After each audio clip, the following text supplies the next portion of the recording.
Hello दोस्तों, welcome back to my channel. और आज मैं जिस मूवी को एक्सप्लेन करने वाली हूँ उसका नाम है द ब्लैक फोन। ये बेहतरीन हॉरर इंडियन मूवीज ईयर 2022 में रिलीज हुई थी। और अगर हम इसकी रेटिंग्स की बात करें तो इसकी IMDb rating 6.9 stars out of 10 है। तो दोस्तों, अगर आपको मेरा मूवी एक्सप्लेनेशन वीडियो पसंद आए तो प्लीज से मेरे वीडियो को लाइक और मेरे चैनल को सब्सक्राइब करके मुझे सपोर्ट करें मेरे 1K सब्सक्राइबर फैमिली पूरा करने के लिए। तो देर नहीं करते, अब बढ़ते हैं अपने मूवी एक्सप्लेनेशन की ओर।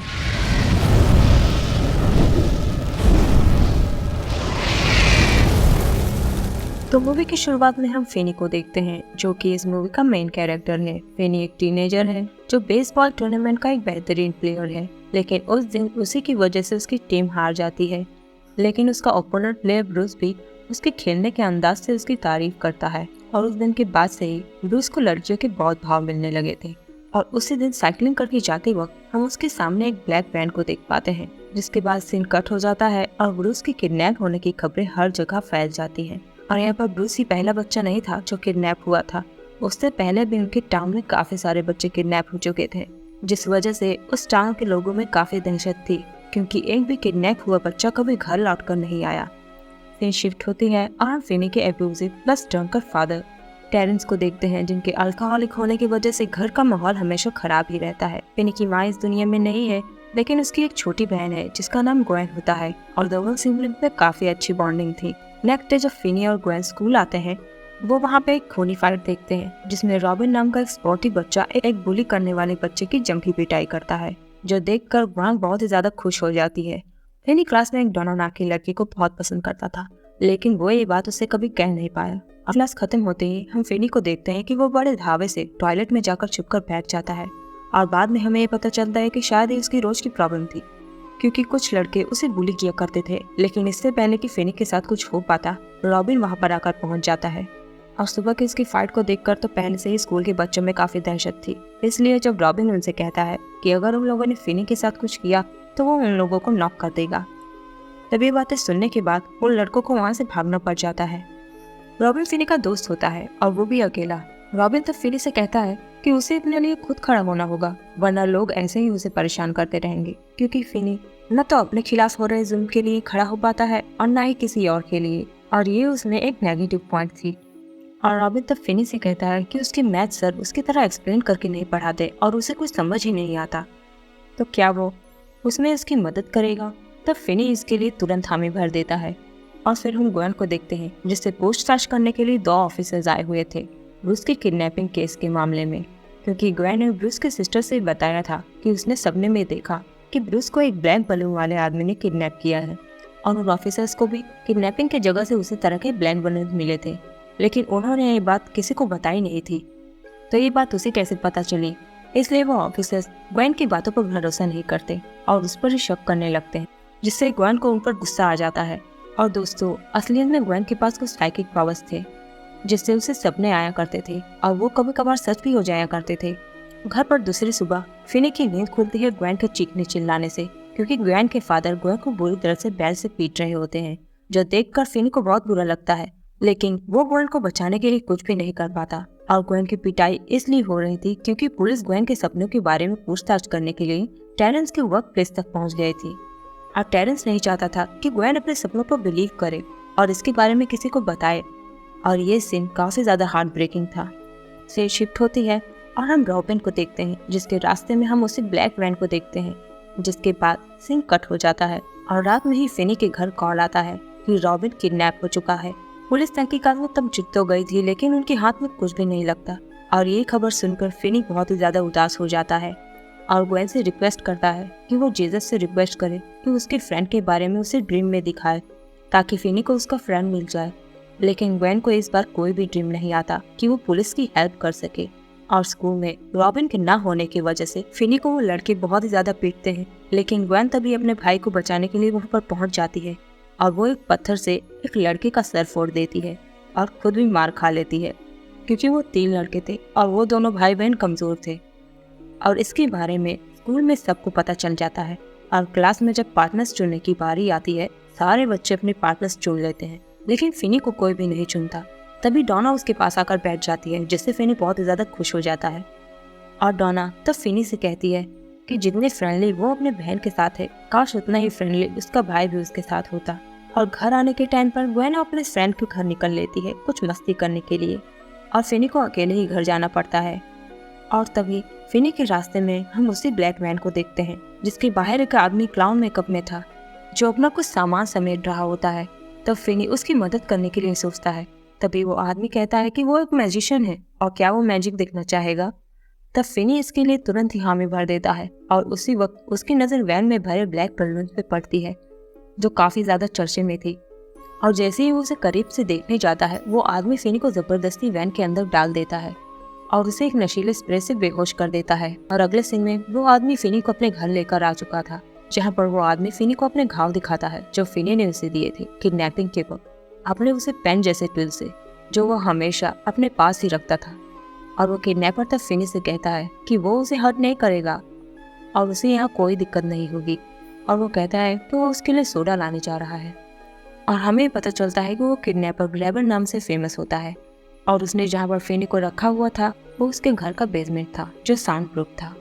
और वहाँ अंदर सिर्फ एक टॉयलेट और एक ब्लैक कलर का टेलीफोन था जिस पर ये मूवी बेस्ड है। फिनी बड़ी उम्मीद से उस टेलीफोन के पास जाता है, लेकिन उसे ये पता चलता है कि वो टेलीफोन तो डेड है और बाहर जाने का वहाँ पर कोई भी रास्ता नहीं होता उस दरवाजे के सिवाय।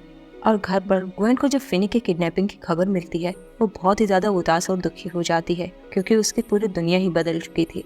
और यहाँ दूसरी ओर फिनी को लगने लगता है कि वो फ़ोन रिंग हो रहा है और जैसे ही वो फ़ोन उठाता है, ग्रैबर उससे आकर कहता है कि वो फ़ोन तो तब से काम नहीं कर रहा है जब से वो छोटा था। और ग्रैबर के जाने की कुछ देर बाद ही फिनी फिर से फ़ोन को रिंग होते हुए सुनता है, लेकिन उस पर कोई भी नहीं बोलता और इसलिए फिनी तब सो जाता है। लेकिन कुछ देर बाद ही वो नोटिस करता है कि फ़ोन सांस ले रहा है और उसे लगता है कि वो शायद सपना देख रहा है। और तभी वो देखता है कि ग्रैबर उसके बगल में आकर बैठ चुका है, जिसे देखकर फिनी बिल्कुल डर जाता है। लेकिन ग्रैबर के जाने के बाद ही फ़ोन फिर से रिंग होने लगता है और इस बार फ़ोन पर कोई था और वो कोई और नहीं बल्कि ब्रूस था, जो अब इस दुनिया में नहीं था, जो कहता है कि ग्रैबर भी वो फ़ोन सुन सकता है उसके सिवाय। और तब ब्रूस फिनी को वहाँ से भागने का एक रास्ता बताता है और वो बताता है कि टॉयलेट वाले रास्ते की टाइल्स कमज़ोर है और वो उसे खोदकर वहाँ से सुरंग बनाकर वहाँ से बाहर निकल सकता है। और घर पर ग्वेन ब्रूस की किडनैपिंग और अपने भाई के फंसे होने का सीन ड्रीम में देखती है और वो उस घर को ढूंढने निकल पड़ती है। और यहाँ फिनी ब्रूस के कहे अनुसार काम करने लगता है और गड्ढा खोदने के बाद जो भी मिट्टी निकल रही थी वो उसे टॉयलेट में फ्लश करते जा रहा था। और गड्ढा खोदने के बाद वो उसे कारपेट से ढक देता है ताकि ग्रैबर को इसके बारे में कुछ भी न पता चले, जिसके बाद वो थक कर सो जाता है। दूसरे दिन ग्रैबर फिनी के लिए ब्रेकफास्ट लेकर आता है और वो जानबूझकर दरवाज़ा खोलकर चला जाता है। और फिनी को लगता है कि शायद ग्रैबर गलती से दरवाज़ा खुला छोड़ गया है और फिनी तब वहाँ से निकलने की सोचता है, लेकिन तभी एक फ़ोन कॉल आ जाता है जो फिनी को ऊपर जाने से रोकता है, क्योंकि वो जानता है कि जैसे ही फिनी ऊपर जाएगा वो फिनी को मार डालेगा, क्योंकि वो चाहता है कि फिनी वहाँ से भागने की कोशिश करे और वो उसे सज़ा दे। और इस बार हम उस विक्टिम की आत्मा को देख पाते हैं और उसका एक पेपर बॉय होता है।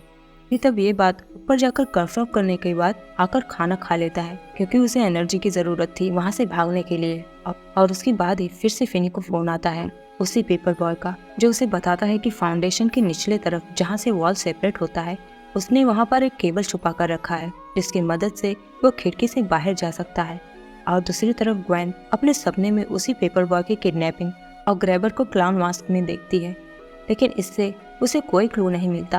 और फिनी तब पेपर बॉय के कहने के हिसाब से उस केबल को खिड़की तक पहुंचा तो देता है, लेकिन उस खिड़की का ग्रिल ही उखड़कर उस पर गिर जाता है, जिस वजह से उसके हाथ से वो मौका भी चला जाता है वहां से आज़ाद होने का।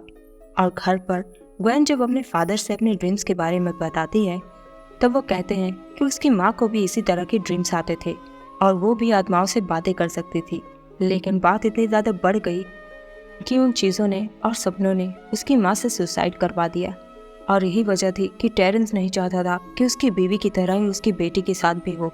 लेकिन जब ग्वेन उनसे रिक्वेस्ट करती है कि क्या पता इससे फिनी को ढूंढने में हेल्प मिले, तो वो भी ग्वेन के साथ जाते हैं उस घर को ढूंढने के लिए। लेकिन दोनों नाकाम ही रहते हैं। फिर शिफ्ट होता है और हम उन्हें दो डिटेक्टिव्स को देखते हैं जो मैक्स नाम के आदमी के घर पहुंच जाते हैं फिनी को ढूंढते हुए।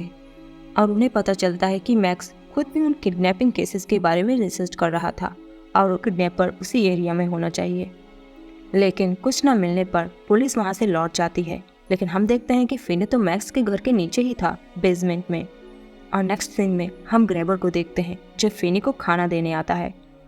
और तब वो फिनी से उसका नाम पूछता है, लेकिन फिनी तो पहले से ही डरा हुआ होता है और इसलिए वो उसे अपना गलत नाम बता देता है। और इसी वजह से ग्रेबर को तब उस पर गुस्सा आ जाता है, क्योंकि उसे तो फिनी का नाम पहले से ही पता था न्यूज़पेपर के जरिए। इसलिए ग्रेबर तब वो खाना जमीन पर फेंक कर चला जाता है गुस्से में। और भूखे फिनी को तब वो खाना जमीन से समेट कर खाना पड़ता है, क्योंकि अगर उसमें ताकत नहीं होगी तो वो वहाँ से भागेगा कैसे। और तभी रात में वो कुछ साउंड सुनता है, जिसकी वजह से उसकी नींद खुल जाती है। और जब वो रोशनी करके उसे देखता है तो उसे कोने में एक लड़के की लाश नजर आती है, जो हवा में ही लेविटेट कर रही होती है। और उसकी नींद उस लड़के के खून की बूंदों की टिप टिप से ही खुली थी। और वो लड़का तब उसे फ़ोन की तरफ इशारा करता है और फिनी से फ़ोन के जरिए ही बात करता है। और वो फिनी से बताता है कि ग्रेबर ने उसे इसलिए नहीं मारा क्योंकि वो फिनी के साथ में नॉटी गेम खेलना चाहता है। और वो फिनी से बताता है कि उसके पास बहुत कम समय बचा हुआ है। और वो उसे तब ग्रेबर के डोर लॉक कॉम्बिनेशन नंबर के बारे में बताता है, जो उसने दीवार पर लिखा हुआ होता है, जिसके कई कॉम्बिनेशंस थे। लेकिन वो लड़का उस वक्त उस चीज़ को भूल चुका था।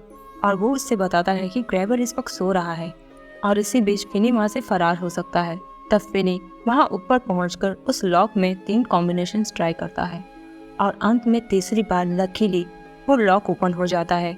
लेकिन उसकी आवाज़ से ग्रेबर का कुत्ता भौंकने लगता है, जिससे ग्रेबर भी जाग जाता है। और इससे पहले कि फिनी वहाँ से ज़्यादा दूर भाग पाता, ग्रेबर उसे धर दबोचता है और उसके गले पर चाकू रख के उसे मारने की धमकी देता है।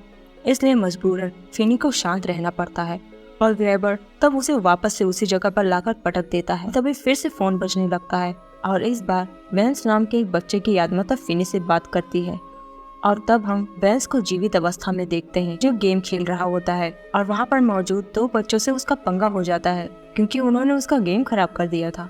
जिसके बाद वेंस को पुलिस पकड़ कर ले जाती है और दूसरी तरफ वेंस को ग्वेन अपने सपने में देख रही होती है।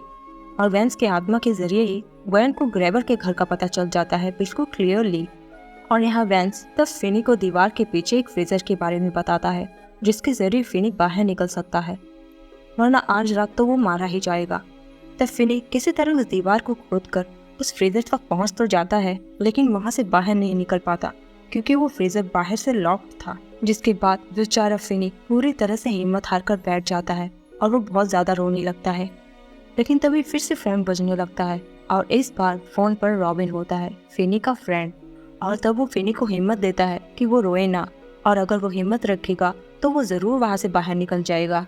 तब फिनी उससे कहता है कि उन लोगों ने उसे जितना कुछ भी बताया वो हर मुमकिन कोशिश कर चुका है, लेकिन वो नाकाम ही रहा। तब रॉबिन उससे कहता है कि फिनी को ग्रेबर को ख़त्म करना होगा, उसके लिए और उन सब के लिए। और उन सब ने फिनी की इसलिए मदद करी ताकि उन सब के साथ जो हुआ वो फिनी के साथ में ना हो। तब रॉबिन उसे फ़ोन के रिसीवर में मिट्टी भरकर उसे एक हथियार बनाने के लिए बोलता है और वो उसे कुछ क्लॉगरिंग टेक्निक्स भी सिखाता है फ़ोन के ज़रिए ही। और इसके बाद फिनी सारी तैयारी करके ग्रेबर का वेट करने लगता है। और यहाँ तो ग्वेन अपने सपने में दिखे इस घर को अकेले ही ढूंढने निकल पड़ती है अपने बाइसिकल से।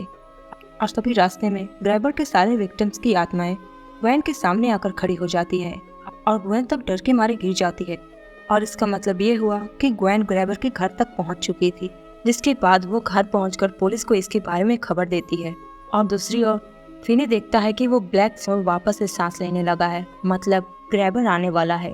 लेकिन उस वक्त दरवाजे पर ग्रेबर नहीं बल्कि उसका भाई मैक्स वहां पर आकर पहुंच जाता है, क्योंकि उसे अपने रिसर्च से लगा कि उसका घर ही किडनैपिंग के घर के लोकेशन पर फिट बैठ रहा है, और इसलिए वो तलाश करते हुए वहां तक पहुंच गया। लेकिन इससे पहले कि वो फिनी को वहां से निकाल पाता, ग्रेबर वहां पर आकर मैक्स के सर पर कुल्हाड़ी से वार करके उसे उसी वक्त मार डालता है। और वो इसका इल्जाम फिनी पर थोपता है कि उसी की वजह से उसे अपने भाई को मारना पड़ा। और वो कहता है कि बाकी के बच्चों को तो उसने नाइफ से मारा, लेकिन फिनी स्पेशल है, इसलिए वो उसे कुल्हाड़ी से मारेगा। और इसीलिए वो उस कुल्हाड़ी को मैक्स के सर से निकाल लेता है और वो अपनी डॉग सैमसन को बुलाकर वहीं पर बांध देता है, ताकि वो फिनी को नोच कर प्रताड़ित करे और ग्रेबर उसका मजा ले। और दूसरी ओर पुलिस उस जगह पर पहुंच जाती है। और जैसे ही पुलिस घर के अंदर पहुंचती है, तब पहले तो उन्हें कुछ भी नहीं मिलता, लेकिन बाद में उन्हें एक बेसमेंट का दरवाजा दिखता है। और यहाँ दूसरी ओर जैसे ही ग्रेबर कुल्हाड़ी लेकर फिनी को मारने के लिए दौड़ता है, फिनी बचने के लिए टॉयलेट की तरफ भागता है और ग्रैबर जब उसे मारने के लिए उसके पीछे भागता है तब फिनी उसी केबल से ग्रैबर को अटकाकर उसे खड्डे में गिरा देता है। इसमें उसने खिड़की के ग्रिल को रखा हुआ था और इस वजह से ग्रैबर का पैर टूट जाता है और फिनी उसी वक्त ग्रैबर पर फोन से लगातार वार करते ही जा रहा था। लेकिन ग्रैबर तो ताकतवर था और एक बार तो वो फिनी को पकड़ भी लेता है, लेकिन जैसे ही फिनी छटपटाहट में उसकी मास्क को उतार फेंकता है तब ग्रैबर उससे अपने फेस को अपने हाथ से छुपाने लगता है, जैसे ग्रैबर को किसी तरह का फोबिया हो जिससे वो कभी अपने फेस को एक्सपोज करके रखने की हिम्मत नहीं कर पाता था। और तभी फिनी मौका पाकर ग्रैबर के गले में फोन के वायर को लपेटकर उसे मार मार कर पस्त कर देता है। और तभी उसी दौरान वापस से फोन बजने लगता है और इस बार वो कॉल ग्रैबर के लिए था, जिसमें ग्रैबर के विक्टिम्स ग्रैबर से कहते हैं कि वो भले ही कुछ न कर पाए हो अपने लिए, लेकिन फिनी ने उनके लिए वो कर दिया। और इसके बाद ही फिनी ग्रैबर को पूरी तरह से खत्म कर डालता है, लेकिन ग्रैबर का कुत्ता फिनी को जाने नहीं देगा, इसलिए फिनी तब फ्रीजर से कुछ मीट निकालकर कुत्ते की तरफ फेंक देता है और कुत्ता उसे खाने में बिजी हो जाता है। और वहाँ दूसरी तरफ पुलिस जब उस घर के बेसमेंट में देखती है तब उन्हें वहाँ पर ग्रैबर के विक्टिम्स के लाशें बरीड मिलते हैं और वहाँ पर एक और खड्डा खोदा गया था, शायद से फिनी के लिए। और यहाँ दूसरी ओर फिनी दरवाज़ा खोलकर बाहर निकल आता है और जैसे ही ग्वेन उसे देखती है वो बहुत ज़्यादा खुश हो जाती है और टेरेंस भी तब अपने बच्चों से माफ़ी मांगता है उनके साथ बुरा व्यवहार करने के लिए। और इसके बाद हम पुलिस को बताते हुए सुनते हैं कि ग्रैबर के 2 घर थे, एक जिसमें वो बच्चा किडनैप करके रखता था और दूसरा जिसमें वो उन्हें दफन करता था। और इसके बाद हम फिनी को स्कूल में देखते हैं जहाँ पर चारों तरफ सिर्फ फिनी के ही चर्चे थे कि उसने ग्रैबर को अकेले ही मार डाला, जिसके बाद उसे बुली करने वाले लड़के भी उससे डरने लगते हैं और अब वो एक आम इंसान से एक खास इंसान बन चुका था और काफ़ी कॉन्फिडेंट भी नजर आ रहा था। और इसी के साथ ये मूवी यहीं पर एंड हो जाती है। दोस्तों, इस मूवी में सुपरनैचुरल एलिमेंट्स का स्रोत सिर्फ फिनी की मॉम ही थी और उन्हीं के साइकिक पावर्स उसके दोनों बच्चों में ही थे, जहाँ पर ग्वेन सपनों के जरिए चीजें देख पाती थी और फिनी फोन के जरिए ही सही, लेकिन उसमें भी कुछ पावर्स थे ही कि वो आत्माओं से खुद को कनेक्ट कर पाता था।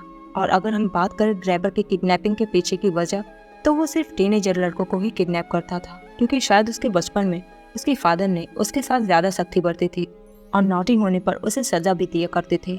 और वो टेलीफोन उसके लिए एक इम्पॉर्टेंट पार्ट था, क्योंकि शायद उससे उसकी बचपन की यादें जुड़ी हुई थी और वो भी अपने पनिशमेंट के वक्त उसी डेड फोन से हेल्प मांगने की कोशिश करता था। और पूरी मूवी में उसका डरावना मास्क तो उसके मूड के हिसाब से बदलता था, जो उसके विक्टिम्स के मन में और दहशत भर देता था। और ये मूवी हमें यही सीख देती है कि हमें स्ट्रेंजर्स की मदद सोच समझ के करनी चाहिए, क्योंकि हर कोई एक भला इंसान नहीं होता। तो दोस्तों, मिलते हैं नेक्स्ट वीडियो में, तब तक के लिए good bye, take care and thanks for watching.